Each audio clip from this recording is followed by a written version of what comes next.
The Nephilim were on the earth in those days, and also afterward, when the sons of God came into the daughters of men, and they bore children to them.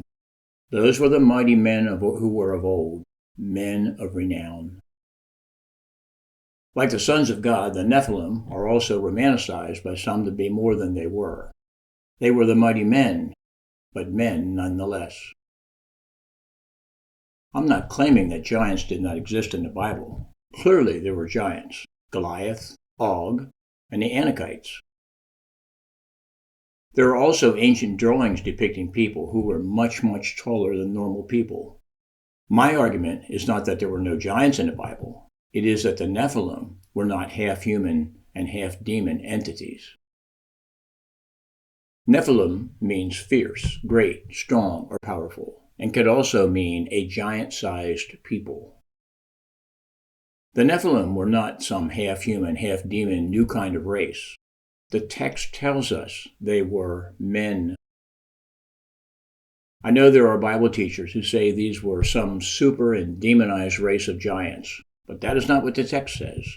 They were men of influence and power, but still just men. Then the Lord saw the wickedness of man was great on the earth, and that every intent and thoughts of his heart was only evil continually.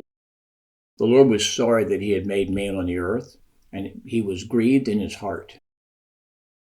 The Lord said, I will blot out man whom I created from the face of the land, from man to animals to creeping things to birds of the sky, for I am sorry that I have made them. But Noah found favor in the eyes of the Lord. Now we come to a place where we will see a worldwide judgment on sin. The reason is clear. God had reached his divine limit. God does not suffer sinners forever. He is extremely patient and gracious towards sinful people, but he will not allow sinners to keep sinning with no end. His justice demands that sin be judged, and he is signaling here in Genesis 6 that he is about to act.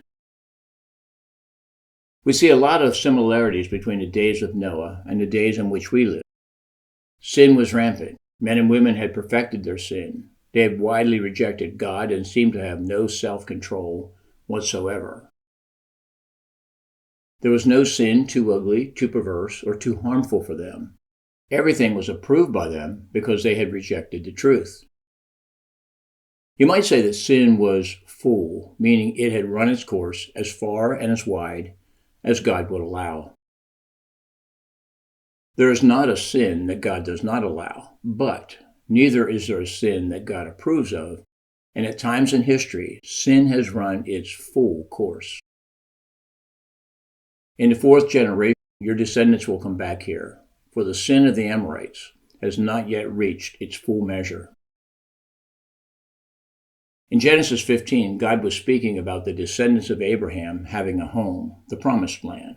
But first, his people would be outcasts and slaves in Egypt for 400 years.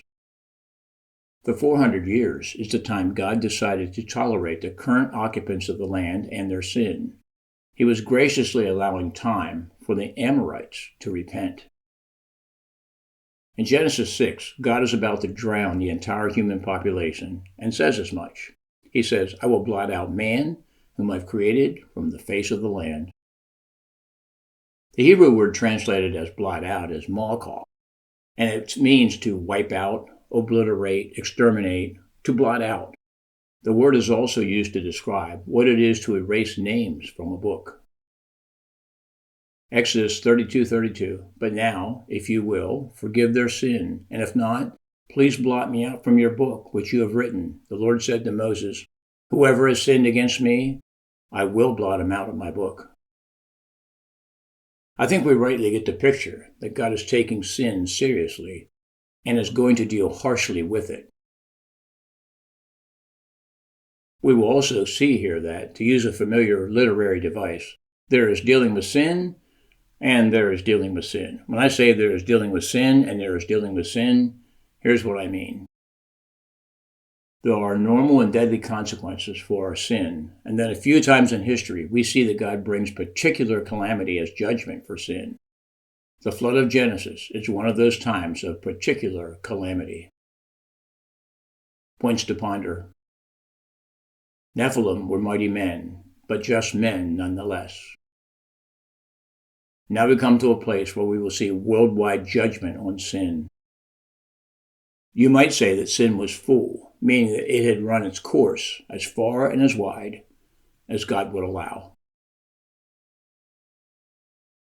This class, and indeed the entire school, is dedicated to helping others see that God is bigger than we think and better than we know.